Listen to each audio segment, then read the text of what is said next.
couple owned some franchises up in Michigan, but quickly figured out that I bought a job and didn't own a business. Welcome to today's episode of the Seven Figure Journey podcast. I am one of your hosts, David Gilliland. We have the privilege of having Jeffrey Velker here with us with Retro 51. We're so glad to have you on. Welcome, Jeffrey. Thank you, David. Wonderful to be here. Jeffrey, we love talking with entrepreneurs and people. I mean, there's so many ways we enter into this field and that draw us in, but this is a community of all seven figure business owners playing this game. How did you get your start? Well, I've always been working, always had growing up, been an entrepreneur from a kid doing car washes, cutting lawns, and paper route things of that nature all the way through. I did own my own business back in 2004. A couple owned some franchises up in Michigan, but quickly figured out that I bought a job and didn't own a business. That was tied to the housing market, so we all know what happened in 2008.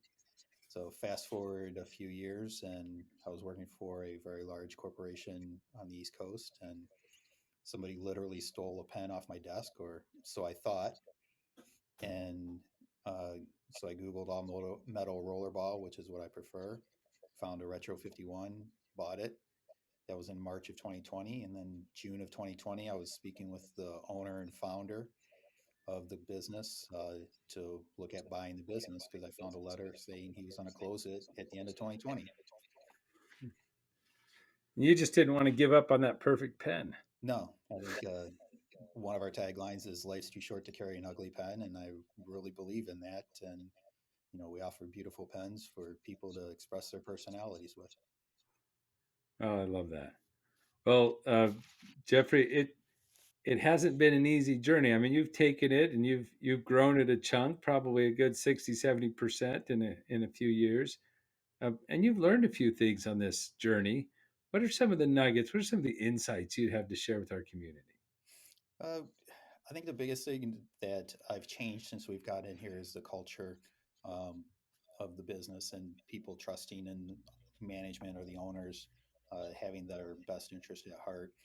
And I think the biggest thing is coming in and with the purchasing it from the previous owner, uh, you get their insights, you get their things, but you have to come in and form your own opinions and form your own um, culture and let people know and run the business the way you want to and you believe it's right. It takes a long time for buy-in. Some of the people bought in quickly. A couple took 2 years plus to buy in.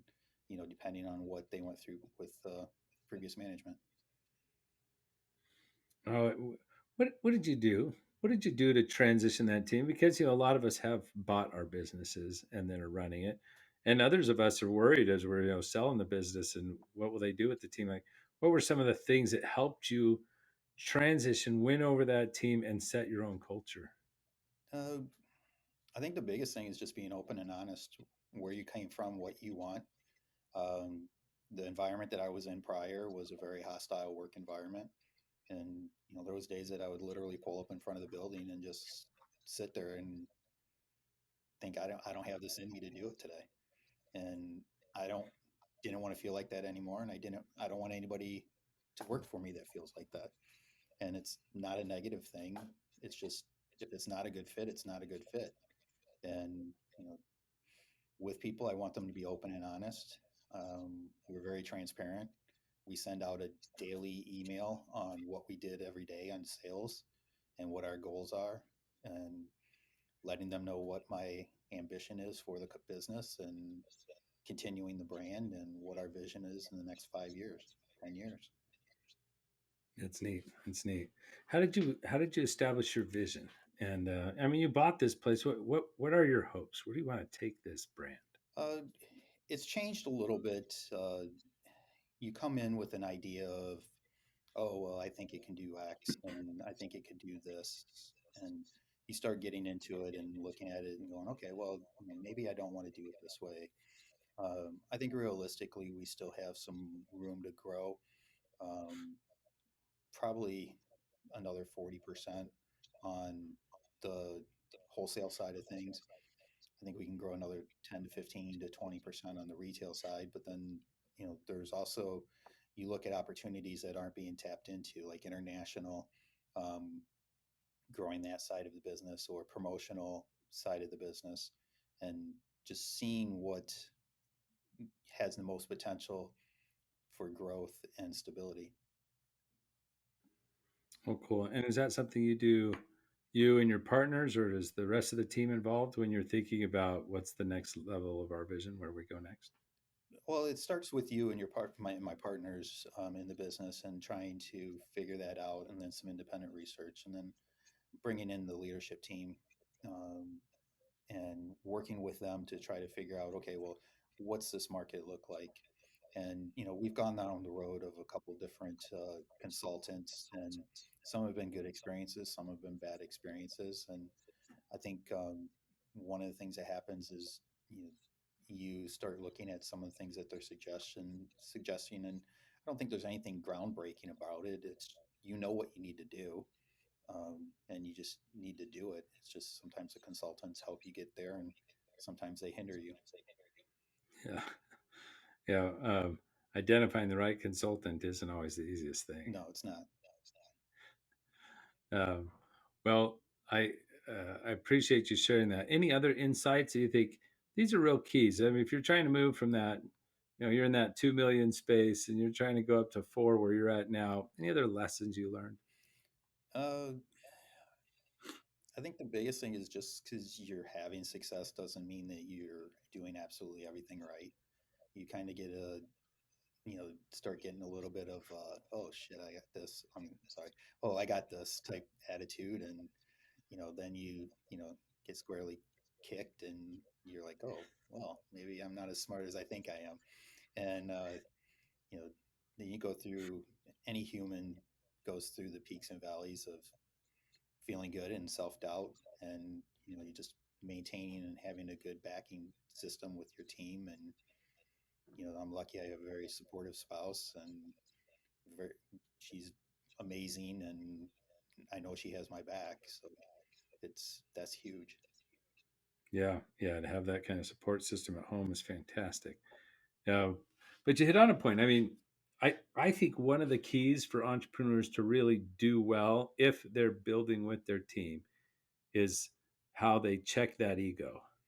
And and then we'll talk about this other side of self-doubt, this imposter syndrome stuff. But um, do you have any practices, any things you do to say, well, don't let my head get too big? Just because it's working doesn't mean I totally get it. Or is it just the fact that the market will do it to us either way? uh, the market will do it to you a little bit, but also you, it depends on what type of relationship you have with your team. I i'm very much, if I do something stupid, I expect them to call me out on it. If they don't agree with me on something, I want challenged on it, and I've been open to that, and since day one, and that makes a huge difference in their trust in you. If they're like, no, I don't think this is a good idea, and believe in them. It may not be the path that you go down ultimately, but hearing them out and understanding where they're coming from makes a huge difference. And there's some self-realization in there too. I was at an off-day event, and I received 5 phone calls.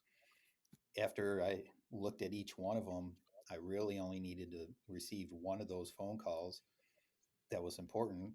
One of them was, okay, that individual just needed to have the self confidence to make that decision. And the other three are problems that I caused when I was there for poor communication, and the team had it handled on their own.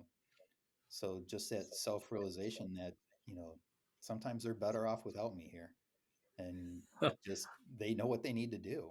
And that's great. I love that, and I'm gonna pull a nugget out of the middle of theirs. You wouldn't have gotten to the level you're at now had you not helped and supported them in making the choices, in learning to do the things they need to do, or just trusting them.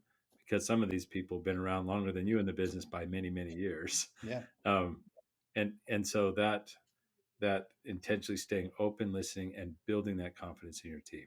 That's why you can be gone and they can run things. Right. So I love And that. I'd rather, my philosophy is, They know the business, they know what's right for the business. Don't make a decision that they know is wrong for the business. But if they truly make a decision that they believe is right for the business and they made a decision, we'll live with it. We'll deal with it, whether it's a decision I would have made or not. I'd rather them do that than not make a decision and, it causes, who knows, a upset customer or, whatever it may cause. And it's just, or a delay or whatever. And it's just, that's worse. The inaction is worse than the wrong action. No, I love that. Um, then on the flip side, there's some things you've done to help manage the self doubt, the imposter syndrome, the oh no, I'm having a bad one right now. What do you do? I know that you mentioned a supportive spouse at home probably is a major source of energy and hope and keep going. Um, Maybe that's what you want to share about, or maybe there's something else in addition to that. Well, I mean, having a supportive spouse is key. I mean, she's been there since day one when I mentioned this to her, and she's like, "Wait a minute, you want to buy a pen company?" And we're going to uproot our life and move halfway across the country to run it. Wait, what? And we did. And she's like, "If that's what you want, if that's what you believe we can do, I believe you can do it." And having that is always wonderful to do. Yeah, Um, yeah, that's impressive. y- you know, the other thing is just believing in yourself. I mean, there's a fine line between confidence and arrogance. And, you know, I'm very confident in my own ability. And I've been told I've been arrogant before. I don't believe so because I know I'm not the smartest person in the room. I don't want to be the smartest person in the room. If I am, I'm in the wrong room. So, you know, there's there's just a lot that you can learn from other people and take those nuggets and surround yourself with people that are smarter than you and that know the business better than you. Well, thanks, Jeffrey. Thanks for sharing some of your nuggets with us.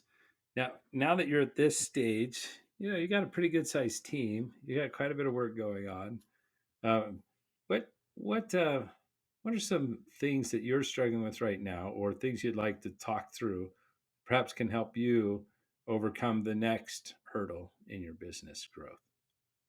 Well, one of the things, especially when it comes to the team, is just having everybody understand their roles in the organization, and not just as everybody uses the word accountability as a negative thing, but having an accountability chart kind of outlining like, okay, this person's responsible for this person's responsible for this, and it's not so much like to get somebody in trouble if they don't do that.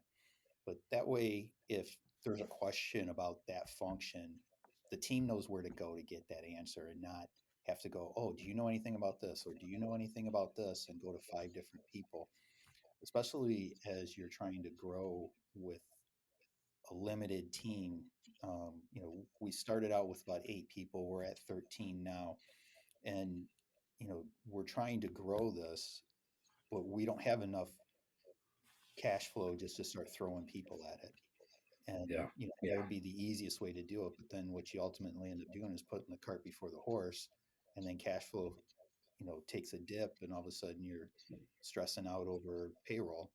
And, that's not a fun position to be in.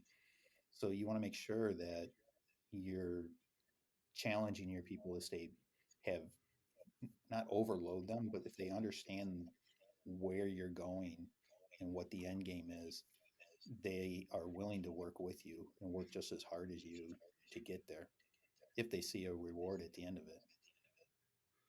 yeah. What have you done so far that's worked for you, and what things are you still finding troubles with? Uh, the, some of the things that have worked really well for us is just the open communication. I think that's the biggest thing that's worked well. Yeah, Um, you know, my team, we're in the midstream of switching over from QuickBooks Enterprise to QuickBooks Online, and it's not going as smoothly as we wanted it to. And about 40 minutes before this, one of my individuals came in and just said, "This isn't working the way we want it to. We need to do this, this, this, and this.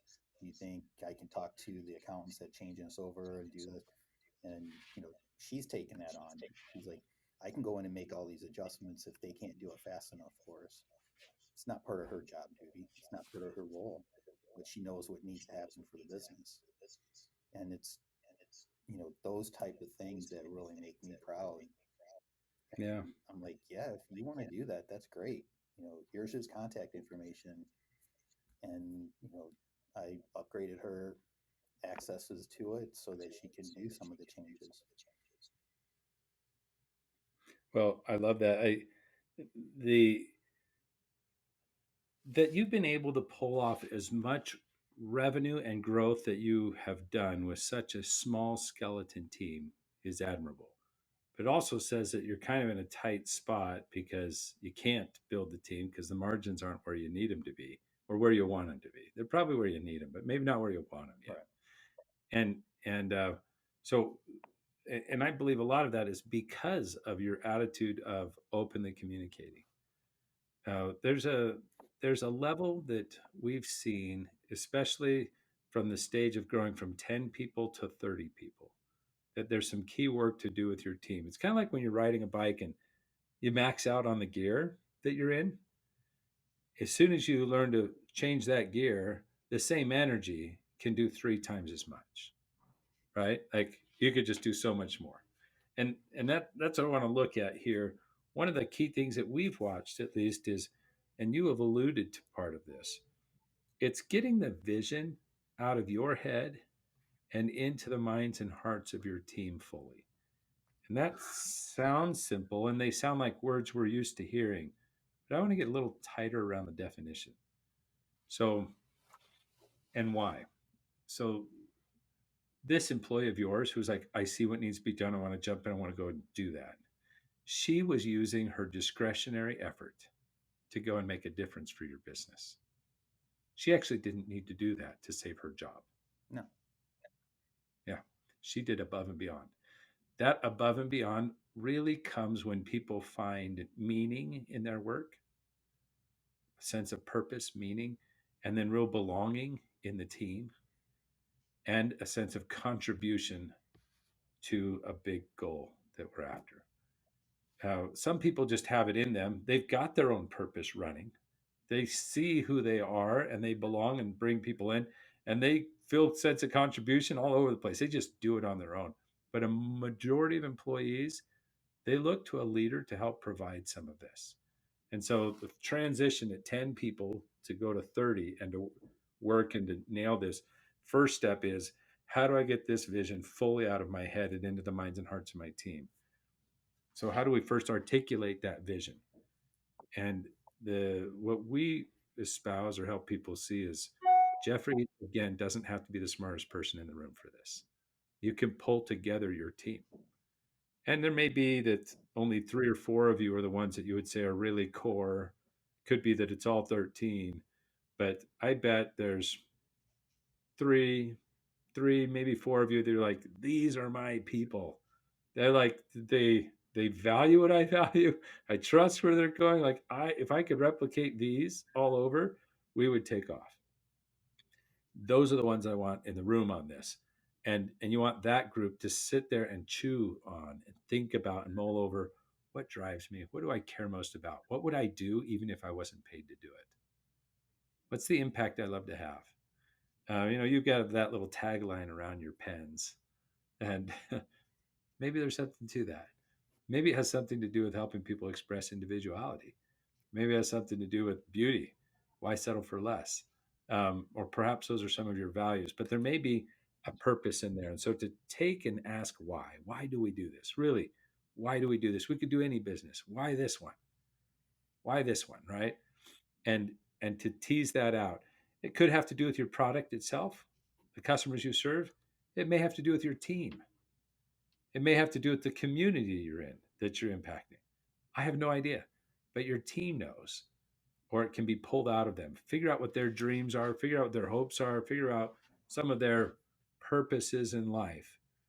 That's what we're looking for. They spend so many hours of each day at work. Let's help them find a bit of meaning there and not think, great, I can clock out and go do something meaningful later. because the discretionary effort gets put into the things that are meaningful to them. So that's the first thing. So vision is purpose, creating that meaning. And then second are these core values. And to say, all right, yeah, we've got good people, but there's these four, five, maybe six-ish values that are common for all of us who are the in crowd. These are the ones that I want to build my whole business on.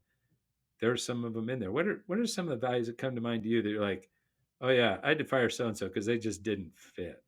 Uh, They didn't have. yeah, the biggest value that we have here is culture, and Yeah, tell me about that culture though. Like, give me a definition in the, there. the culture has is one of. I mean, we're a very creative company. We're Okay. if you look at our website, which is just retro51.com, you'll see that there's just a lot of creativity, and that creativity is an attitude, and it's how we communicate and work together as a team, and the quality that's built into everything.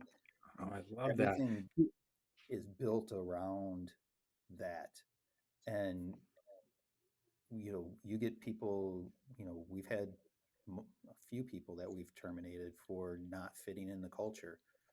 Yep. We use an outside HR firm, and they do not like when that happens, because they're like, how do you how do you put quantitative things around culture? And I'm Yeah. And you're like, I don't care, HR. This one matters. yes, yeah, And and you got it.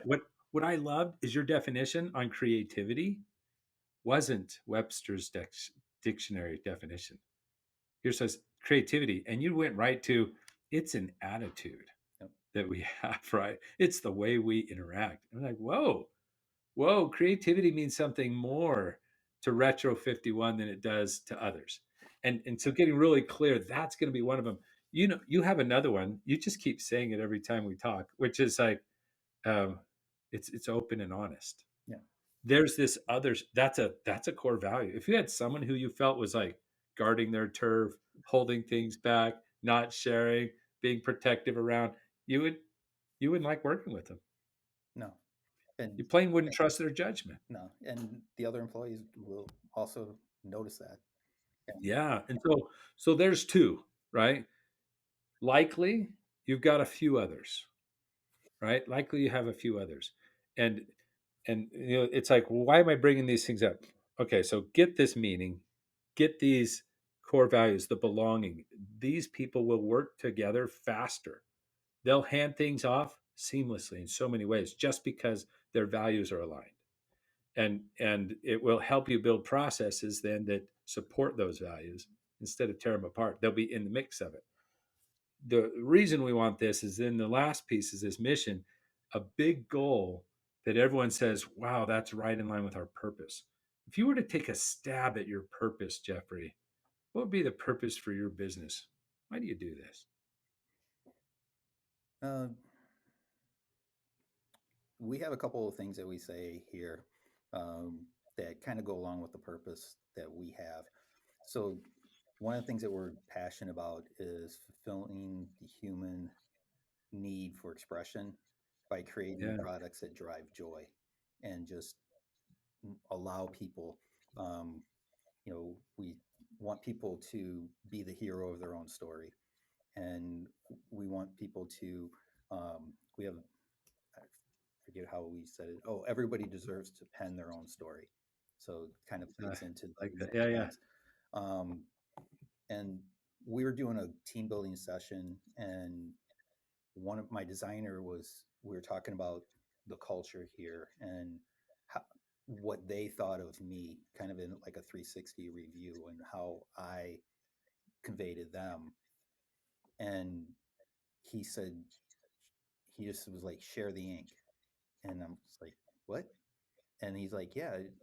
He was, you probably have 50 bottles of fountain pen ink in your office, and every time you're like, here's a fountain pen, and oh, there's tons of ink in my office. Help yourself anytime you want to change colors, do whatever you want. He was, that's, you know, he was, you want to share everything. So you share the ink. And it was just yeah, kind of this, now it's become this kind of metaphor for us about the giving that we want to have with each other and openness. yeah.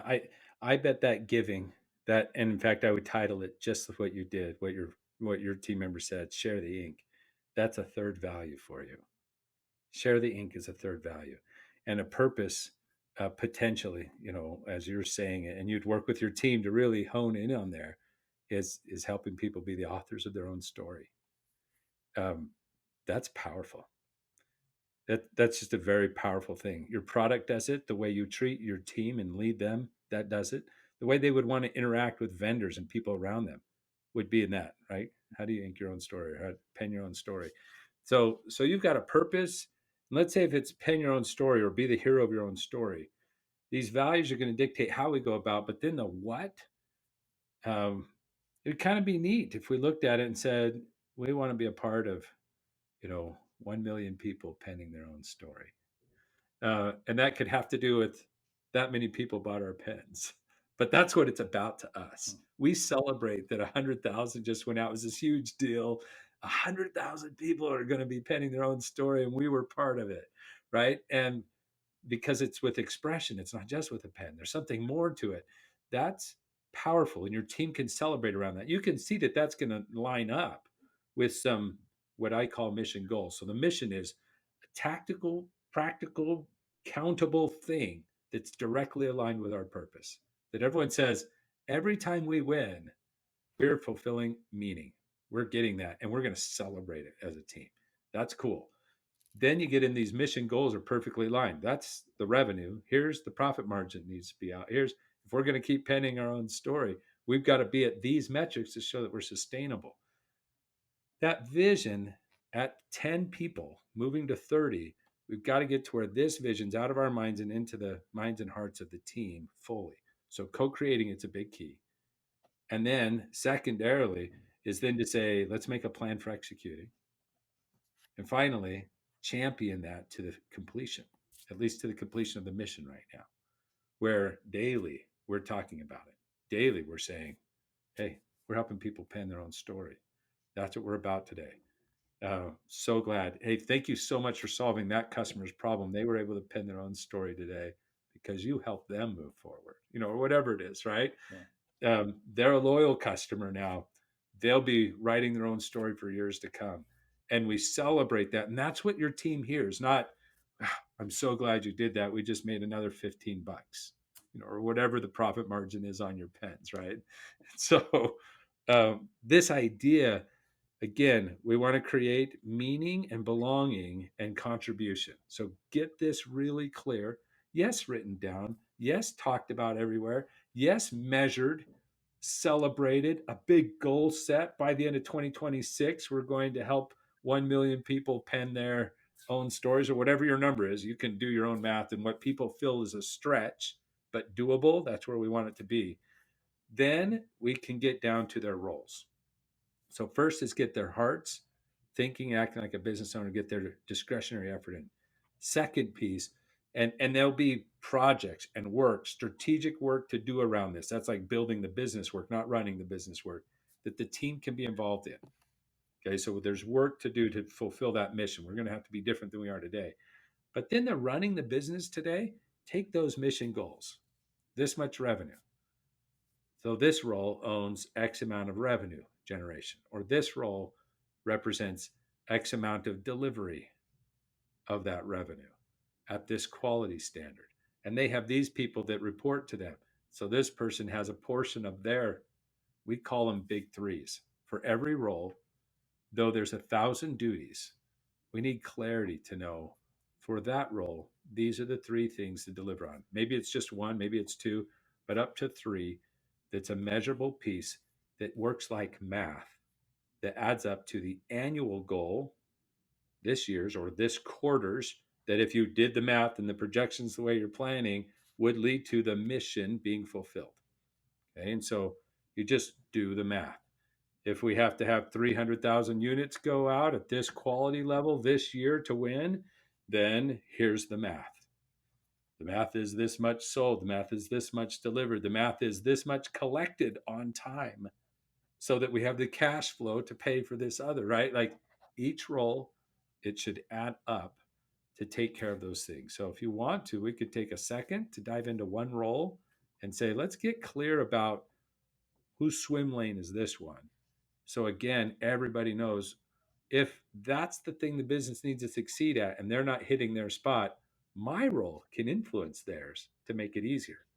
Let me do my job differently so that theirs can be hit, right? They understand who's accountable. And the accountable word, I loved how you said doesn't have to be negative. I never say, that's not true. Sometimes I catch myself saying it. I never believe, hold them accountable, thumb on top, hold them accountable, but instead create a space for them to account with clarity for the great things they've done and to be clear where they're missing and they need help so the team can come together and help that succeed, help that role succeed. So, is there a role you want to talk about to get clarity around, or was this enough to kind of get you going? Uh, I don't really have a specific role that I can think of off the top of my head that we can like dive into and actually get. Wasn't prepared for that, so I do apologize. That's just fine. I'll do a general. Let's say this year, and I know I'm making up numbers, but let's say this year you guys want to do 5 million revenue that represented whatever number of the mission over here that was exciting and meaningful. But in the metric side, it's 500 million revenue with this much error rate, down to this level to where, no returns or whatever else, or this customer satisfaction level and this profit margin. So those three areas, a revenue, a profit margin, and a scrap rate. I guess you're not in manufacturing, No, kind of, so whatever, right? Those may be your big three for the year because you're the CEO. Well, you have a team that you've hired to help you do that.